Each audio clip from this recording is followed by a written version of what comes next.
Last video में हमने 8.2 exercise का क्वेश्चन नंबर 1 के 4th पार्ट तक देख लिया था। अब यह है 5th वाला क्वेश्चन, 5th पार्ट। देखिए, इसको दो तरीके से किया जा सकता है। एक तो वैल्यू पुट करके सभी की वैल्यू पुट कर देंगे, और नीचे देखिए एक बार ये आइडेंटिटी बन रही है sine square theta plus cos square theta. ये डायरेक्ट 1 भी हो सकता है, लेकिन अभी तक अपन वैल्यू पुट करके ही कर रहे हैं, तो वैल्यू पुट करके ही कर देते हैं। देखिए, लेकिन अगर आप चाहें sine square theta plus cos square theta को 1 लिखना, तो डायरेक्टली 1 भी लिख सकते हैं। ठीक है, डायरेक्ट 1 भी लिखा जा सकता है, इसको वैल्यू पुट करके भी सॉल्व किया जा सकता है।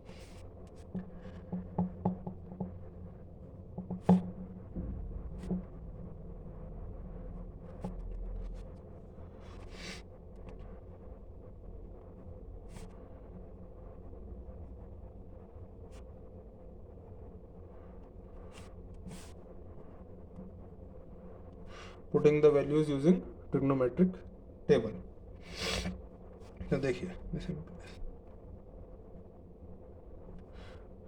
कॉस का 60 कितना होता है? कॉस का 60 होता है 1/2। कॉस 60 का वैल्यू होता है 1/2। टेबल के अंदर से देखेंगे तो 1/2 लिख देंगे। अब चूंकि कॉस का स्क्वायर दिया हुआ है, तो यहाँ पे 1/2 पे स्क्वायर आ जाएगा, तो ये हो गया स्क्वायर प्लस 4 इंटू सेक। सेक का 30 होता है 2/√3। चूंकि इस पे भी स्क्वायर दे रखा है, तो यहाँ पे भी स्क्वायर आ जाएगा, और 1045 होता है 1, और 1 का ये स्क्वायर लगा देंगे। अब अपॉन में साइन 30 होता है 1/2, तो उसका स्क्वायर प्लस कॉस 30 होता है √3/2, इसका स्क्वायर। डायरेक्टली इसको 1 भी लिख सकते हैं, लेकिन सॉल्व करके दिखा देते हैं। सॉल्व करके 1 आ जाएगा वो। देखिए,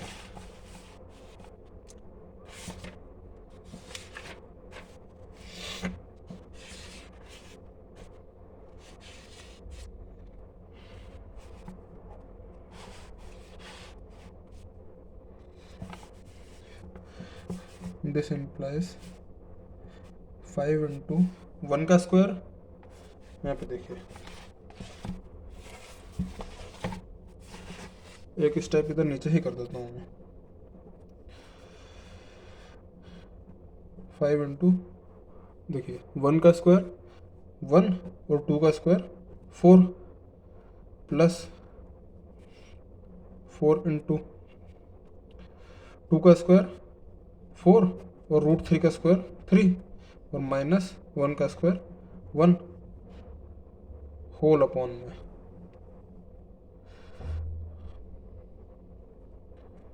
यहाँ पे आ नहीं रहा है सही से, फिर भी देख लीजिए। 1 का स्क्वायर 1, और 2 का स्क्वायर 4, प्लस √3 का स्क्वायर 3, और 2 का स्क्वायर 4।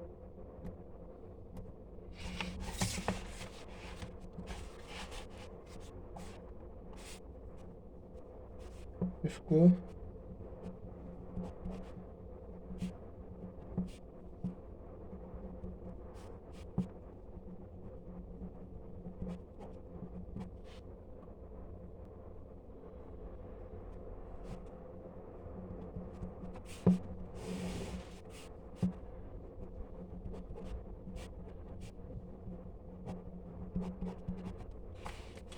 यही था टर्म नीचे की तरफ। इसको एक बार वापस से देख लेते हैं कैसा हुआ। 5 इंटू 1 का स्क्वायर 1, 2 का स्क्वायर 4, प्लस 4 इंटू 2 का स्क्वायर 4, और √3 का स्क्वायर 3, माइनस 1 का स्क्वायर 1 होल अपॉन में 1 का स्क्वायर 1, 2 का स्क्वायर 4, प्लस √3 का स्क्वायर 3, और 2 का स्क्वायर 4। ठीक, अब देखिए 5 इंटू 1 5 अपॉन में 4, प्लस 4 4 16, अपॉन में 3 माइनस 1/1। 1 के डिनोमिनेटर में कुछ भी नहीं है तो अपन 1 लिख सकते हैं ताकि सवाल को आगे सॉल्व किया जा सके, एडिशन सब्सट्रैक्शन जो भी करना है। और नीचे होल अपॉन में यहाँ पे भी 4 है और यहाँ पे भी 4 है, तो दोनों का एलसीएम 4 आ जाएगा। ठीक है, अब देखिए 4 से 4 को डिवाइड करेंगे तो कितना आया 1, 1 का 1 में मल्टीप्लाई करेंगे तो भी 1, प्लस 4 का 4 में डिवाइड करेंगे तो 1 और 1 का 4 में डिवाइड मल्टीप्लाई करेंगे तो 4।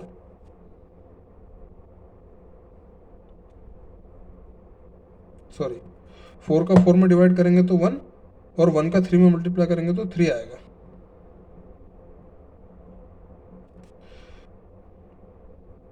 ये 4 का इस 4 से डिवाइड किया 1 आया, ये जो 1 आया इसका न्यूमरेटर में मल्टीप्लाई कर देंगे 3 से तो 3 आ जाएगा।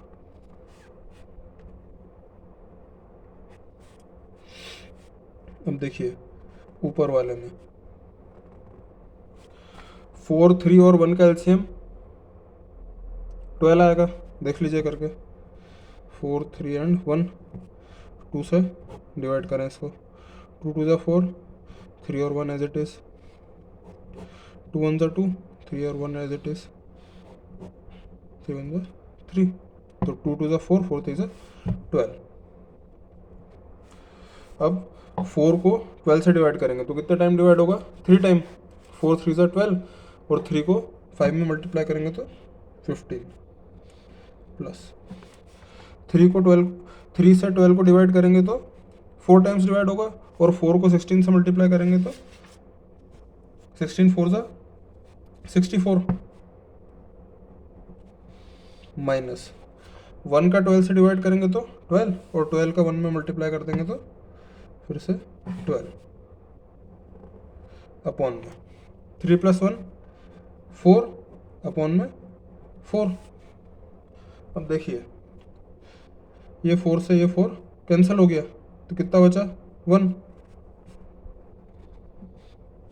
अब डिनोमिनेटर तो ख़त्म ही हो गया, यहाँ पे डिनोमिनेटर में 1 आ गया तो बस ऊपर न्यूमरेटर वाला ही पार्ट बचा। तो देखिए 64 और 15 को जोड़ देंगे और 12 में से माइनस कर देंगे बाद में, क्योंकि 15 प्लस का है, 64 भी प्लस का है और 12 माइनस का है। 5 4 9 और 6 + 1 7, 79 माइनस 12 अपॉन में 12 और इक्वल टू 9 में से 2 गए तो 7 और 7 में से 1 गया तो 6, तो 67/12 ये आपका आंसर हो गया।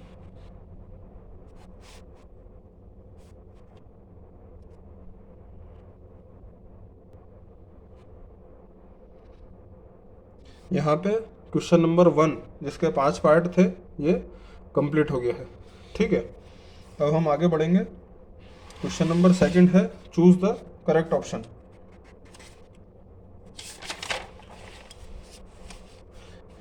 क्या है क्वेश्चन नंबर 2 में? क्वेश्चन नंबर 2 के भी 4 पार्ट है। तो पहला पार्ट क्या कह रहा है 2 10 30 अपॉन में 1 + 10² 30। क्या होना चाहिए ये A sin 60, B cos 60, C tan 60 या D sin 30।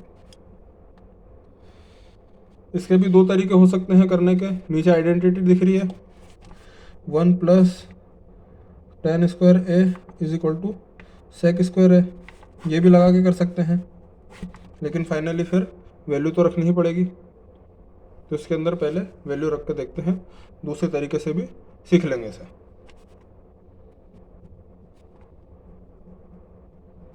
To 10 30 upon 1 + tan² 30।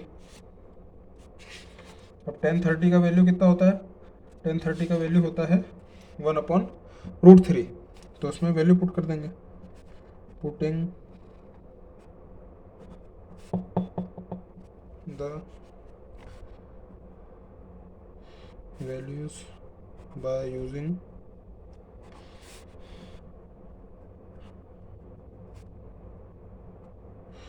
Trigonometric table. ठीक है, 2 इंटू 1030 का वैल्यू होता है 1/√3, तो 1/√3। ठीक है, प्लस 1/√3 का होल स्क्वायर। 1 ऐसा कैसे ही, ये प्लस ऐसा कैसे ही, और 1030 का वैल्यू था 1/√3, और यहाँ पे चूंकि स्क्वायर था इसका 10 का, तो इसके ऊपर स्क्वायर आ गया। अब देखिए क्या होगा, 2 इंटू 1 2 अपॉन में √3। ठीक है, होल अपॉन में 1 प्लस, अब 1 का स्क्वायर कितना होगा 1, और √3 का स्क्वायर 3। अब इस डिनोमिनेटर को सॉल्व करने के लिए क्या करना पड़ेगा, 1 के अपॉन में 1 लिख देंगे ताकि एलसीएम लेकर के सॉल्व कर पाए आगे। तो 2/√3 एज इट इज, नीचे आएगा एलसीएम 3। अब 1 से 3 को डिवाइड करेंगे तो आएगा 3 टाइम, 3 टाइम डिवाइड होगा, और ये 3 1 में मल्टीप्लाई करेंगे तो आएगा 3, प्लस 3 का 3 में डिवाइड करेंगे तो 1 टाइम डिवाइड होगा, और 1 का 1 में मल्टीप्लाई करेंगे तो 1। देखिएगा 2/√3 होल अपॉन में 3 + 1 4 अपॉन में 3। अब देखिए इस सिचुएशन को जब सॉल्व करने जाएंगे तो 2/√3 एज इट इज लिख देंगे, और नीचे वाला जो फ्रैक्शन है इसको इन्वर्स करके यहाँ पे लिख देंगे 3/4। अब डिवाइड हो रहा है, बिल्कुल हो रहा है। कैसे लिख सकते हैं हम इसको, 2/√3 इंटू √3 इंटू √3, 3 को √3 इंटू √3 लिख सकते हैं प्राइम फैक्टर्स में, और 4 एज इट इज। ये √3 से √3 1 टाइम कैंसिल हो गया, 2 1 = 2, 2 2 = 4। तो हमको आंसर क्या मिला, √3/2। अब ये हमारा फाइनल आंसर आ गया √3/2। आगे फर्दर सॉल्व नहीं होगा। अब हमको ऑप्शन क्या दे रखे थे वो देखिए, √3/2 sin 60 की वैल्यू देखिए, sin 60 की वैल्यू होती है √3/2। ये पहला वाला ही हमारा सही है आंसर, क्योंकि cos 60 की वैल्यू होती है 1/2, tan 60 का वैल्यू होता है √3, और sin 30 का वैल्यू होता है 1/2। तीनों आखिरी के जो तीनों हैं वो गलत हैं, पहला वाला सही है। तो हमारा आंसर होगा क्वेश्चन नंबर 2 के फर्स्ट का ए वाला, sin 60। ठीक है,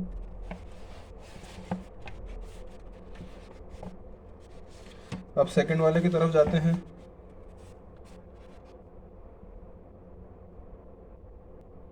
सेकंड क्वेश्चन की तरफ बढ़ने के पहले इसी क्वेश्चन को दूसरे मेथड से भी देख लेते हैं कि ये दूसरे मेथड से कैसे हो सकता है। देखिए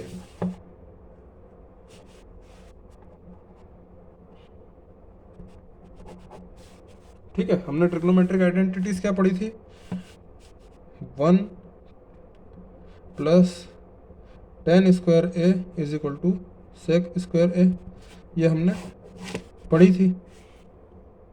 सेकंड नंबर की ट्रिग्नोमेट्रिक आइडेंटिटी थी, इसका हम यूज़ करने वाले हैं इसमें। तो देखिए 2 tan 30 अपॉन में 1 + tan स्क्वायर 30। ठीक है, दिस इम्प्लाइज 2 tan 30 अपॉन में sec square 30, since 1 + tan square theta = sec square theta. ये आइडेंटिटी हमने यहाँ पे लगा दी। अब देखिए हम क्या जानते हैं, वी ऑल्सो नो दैट, हम ये भी जानते हैं कि tan theta = sin theta upon cos theta. tan theta जो होता है उसका फॉर्मूला होता है sine theta upon cos theta and sec theta is equal to 1 upon cos theta. ये हमने पढ़ा हुआ है। तो पुटिंग द वैल्यूज,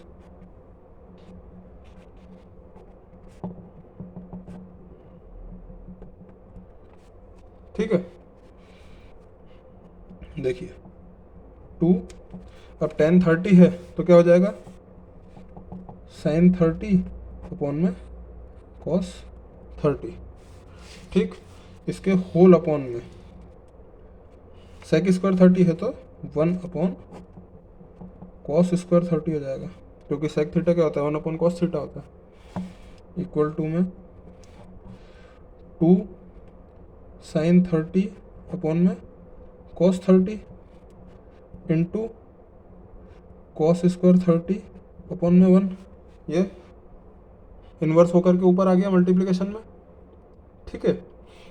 अब एक cos 30 से एक cos 30 हट गया, cos 30 से cos 30 एक डिवाइड हो गया। इसको इस तरीके से डिवाइड जब करते हैं हम तो सिंगल cos 30 को हमने यहाँ पे काटा तो ऊपर स्क्वायर है तो स्क्वायर का साइन काट देते हैं, ठीक है। अब हमारे पास में क्या बचा,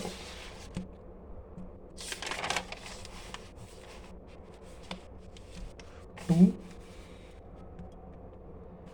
साइन 30 इंटू कॉस 30, बस वैल्यूज पुट कर दो। Putting values using trigonometric table, trigonometric table का उपयोग करते हुए हम वैल्यूज पुट कर देंगे। 2 इंटू साइन 30 कितना होता है 1 अपॉन 2 और मल्टीप्लाई बाय कॉस 30 होता है √3 अपॉन में 2, 2 1 2, 2 1 2, ये 2 से ये 2 कैंसिल हो गया। कितना बचा हमारे पास में √3 अपॉन में 2, जो कि क्या था साइन 60 के वैल्यू है ऑप्शंस में जो दिए हुए थे। तो हमारा ऑप्शन ए सही है। ये हमने मेथड नंबर 2 से भी देख लिया। अब सेकंड वाला क्वेश्चन देखते हैं। सेकंड क्वेश्चन है 1 minus tan square 45 upon 1 plus tan square 45। Option दे रखे हैं हमको tan 90 डिग्री, बी ऑप्शन दे रखा है 1, सी दे रखा है साइन 45 डिग्री और डी दे रखा है 0, ठीक है। कैसा होगा ये, वेरी सिंपल है। देखिए सीधे हम इसके अंदर वैल्यू पुट कर देंगे। tan 45 का वैल्यू कितना होता है 1 और 1 का स्क्वायर भी 1, 1 में से 1 माइनस होगा तो कितना हो जाएगा 0 और 0 डिवाइड बाय एनीथिंग 0, ये आंसर आएगा डी। देखिए कैसे होगा,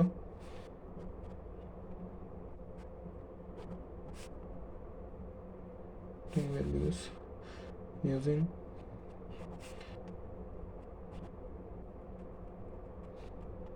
trigonometric table,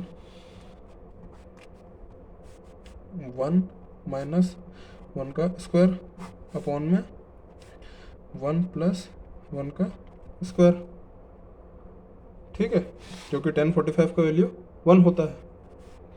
this implies 1 minus 1 upon में 1 plus 1 is equal to 1 minus 1 0 upon में 2 is equal to 0। So correct answer is D.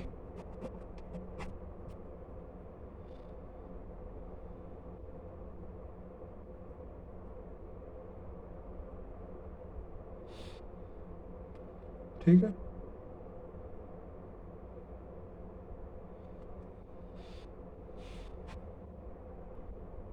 आज के वीडियो के लिए इतना काफ़ी है। आगे के जो क्वेश्चंस रिमेनिंग क्वेश्चंस हैं वो हम अगले वीडियो में देखेंगे। इस एक्सरसाइज के अंदर 2 क्वेश्चंस और रह जाते हैं, तो वो नेक्स्ट वीडियो के अंदर कवर अप हो जाएंगे। फोर्थ वाला तो क्वेश्चन ट्रू एंड फॉल्स वाला ही है, थर्ड वाला क्वेश्चन जो है वो सॉल्व करने वाला है। तो नेक्स्ट पार्ट के अंदर हम इस एक्सरसाइज को भी कंप्लीट कर देंगे। Thank you very much.